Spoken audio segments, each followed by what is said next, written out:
Welcome to my studio. I hope you're good. Today we are going to look at another childhood toy because I really enjoyed looking at the Polly Pockets before, and I cannot believe I found a Polly Pocket art studio. I mean, who even knew that existed? My daughter's borrowed it now, so you're going to have to go watch that video. Maybe I can put a linky here thing if you want to see it. But that did get me thinking, did an art studio Barbie exist? So to Google we went. So the one I managed to find is not in its box because due to the popularity of Barbie coming out recently. Was it recently or I think it was like a year ago, but anyway, Barbies, we like them. So it cost quite a lot. So I did get one that wasn't in its box because I was going to open it anyway.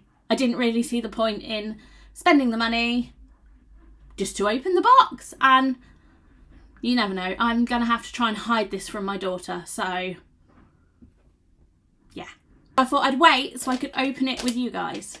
Let's do it. Let's open it. I'm so excited.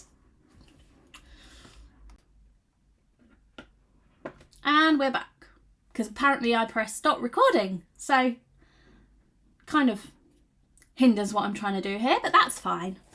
Oh, back to the Barbie. Look.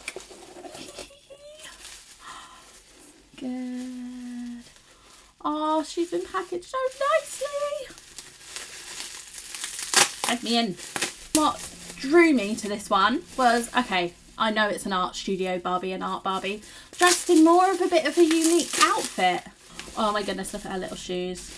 Oh, look at her. I absolutely love that cardigan. I wish they made that in a bigger size. Oh, she's got little boots. Look. This is what made me fall in love with this Barbie. Because no battery. Give me one moment. Here's one I pre-charged earlier. See, I'm learning. Back on track. So this is what made me fall in love with this Barbie. Look at all the little tiny items. These are so sweet. I cannot even believe it. They look like real paints. Of course it's art studio Barbie. I kind of feel bad opening this, but oh, it's so cute. This is why I couldn't get one in the box. Beside the fact it was really expensive. I would have just wanted to open it anyway, so it kind of defeated the object. Look at that. Look, I don't know what's in focus, but these make me so happy. Look at those. Look. And that's definitely my favourite colour to paint with, so that's handy. Do you know what? I think we should actually use these as the colour palette for the illustration. That's going to be quite tricky, isn't it? Oh, that's a nice one. Little paintbrush. Look at that. Look at that. They are so sweet. They almost look like little toothpastes. She's got a phone. Now that just really does show her age, doesn't it? Our phones are no longer like that anymore. See? Also, my screen's not cracked. The screen protector is. Can't be bothered to change it. Will do one day. It makes me so happy to see this. This is incredible. I'm definitely getting lots of ideas. So I think we should just get sketching. Obviously, we're going to keep her with us. So we can keep referring back to her, seeing what ideas we can get and see what we can come up with. So let's do it. I hope you enjoy. Where this illustration is focused on the Barbie universe and the Barbie in front of me, it was only natural that I started by drawing the character and focusing on her. I just couldn't ignore that amazingly detailed cardigan and all the lovely beautiful colours in it. So as I'm sketching, I really cannot get this super sweet cardigan out of my head, and I'm definitely going to use this to influence a big part of my illustration because all I can see is a meadow with pink flowers. And yeah, and maybe a girl that kind of resembles her. But we'll see. We'll see how we go as we go. Don't forget to like and subscribe and maybe comment below if you had a Barbie when you were younger and which one you had. Even though we had other ideas, I have been known to draw a coat or two. As I approached the idea of doing a coat character, it's meant that a lot of ifs are taken out of the equation. I know where I'm heading and what I'm doing. So when I create my coat characters, I call them, which are characters in coats, very original. But it means that the coat is themed around the environment and the environment fits in with the coat. I'd actually love to do a video on that one day. So if you'd like to see more of the coat characters, let me know in the comments below. Now back to the sketch. Here we have the coat girl in the environment. For this one, I'm thinking a book cover. I haven't done a book cover in a little while, and I do like coming up with simple titles or some sort of title, even though they are quite challenging, but I keep doing them anyway because it's fun. And once we've got the sketch nailed down, it's on to colouring.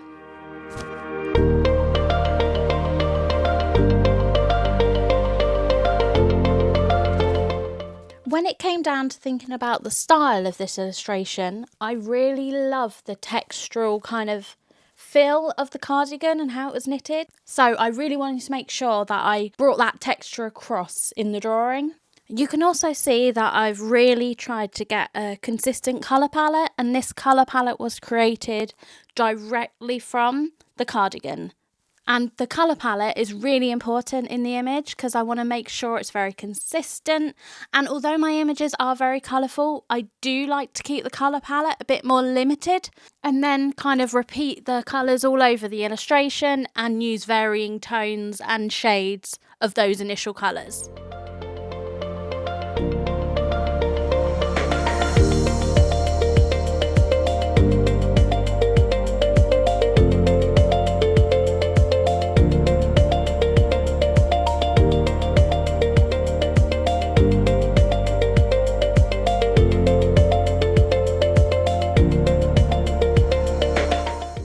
So yes, I'm starting with the main character again, but it's just what I do. And here, because I'm self-employed and I work for myself, I did escape to the coffee shop because I could, and it was fun. The drink was really nice. It's also sometimes really nice to get a change of scenery because I do work from home, which I actually love, but still, a change is as good as a rest, they say.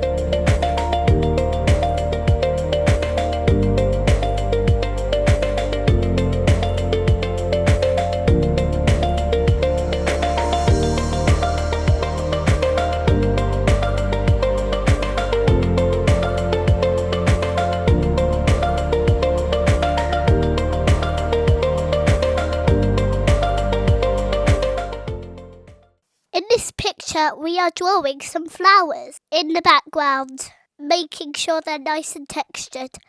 And then Mummy added all of the little details. And yes, that is my son. He got home from school. And if you've got kids, you know it's easier just to let them help for a bit than it is to say no. So no, my voice didn't change. But I have to say, I think he did a very good job. And back to the image. I made my way through the background, creating lots of different coloured flowers and tried to make sure to balance the image. And we did go on another little outing, which was really nice. It's just sometimes lovely to colour somewhere else. And these clouds really reminded me of the Barbie cardigan.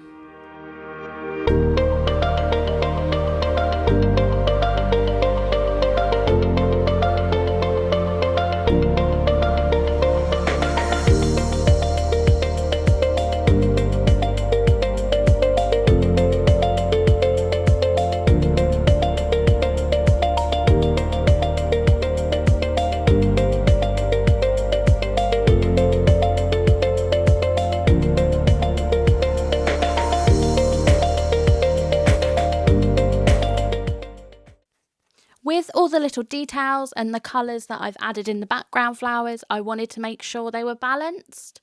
This is why you can see me draw a few rough scribbles to kind of plan out where they're going to go, keeping the bright colours away from the bright colours and making sure when you zoom out, your eye isn't drawn to a particular part of the image. Although I really did want the main character to stand out, I also wanted her to blend in, as that was the whole idea, was the coat was going to blend in with the background and vice versa, just because the coat or cardigan, coat, you know what I'm on about, was such an influence in this cover.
Once I was happy with the distribution of colour and the placement of all the leaves, it was then time to get the shadow down so everything wasn't hovering on the background, as I'm not quite sure yet what I'm going to do with the background here, whether I keep it white, give it a soft colour or a dark colour, but I really want to make sure the flowers, the coat and the character stand out so your eye is drawn across the middle of the image, just like in the beginning in the sketch where I kind of blocked off that section to help remind me of this. Even though the original sketch may look kind of scribbly and hard to read to other people, I find the more information and basically the more scribbles you put on it, the easier the final artwork is. And generally, no one actually ever sees this sketch, so it really doesn't matter. Even when I do work for clients, I always make sure to clean up this initial sketch before I send it, because I do understand that this really rough and scribbly sketch is kind of just for me, so I know what I'm doing. Now I'm onto the coat, and I left the final details for last after I did the background because I kind of wanted the flowers to almost grow up into the coat, so I wasn't going to know what colours behind the coat were going to be until they were done. Hope that makes sense. Does in my head.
After I'd finished the colour illustration for the front cover, it was time for me to do the text, and normally this is done by a designer. I've worked with some amazing people, but because I'm doing this for myself, I did take on the typography and have a go. But where all the image is kind of done in the same texture, I did want to make sure that the text was done like it as well. This actually was quite tricky, finding a font that worked and then almost scribbling it out here and drawing on top of it again.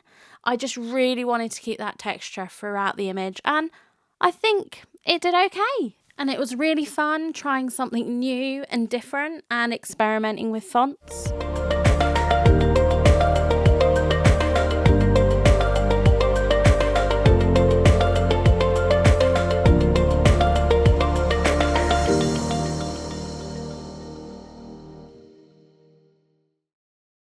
Thank you so much for watching. I can't believe what we came up with again, using this Barbie as our inspiration.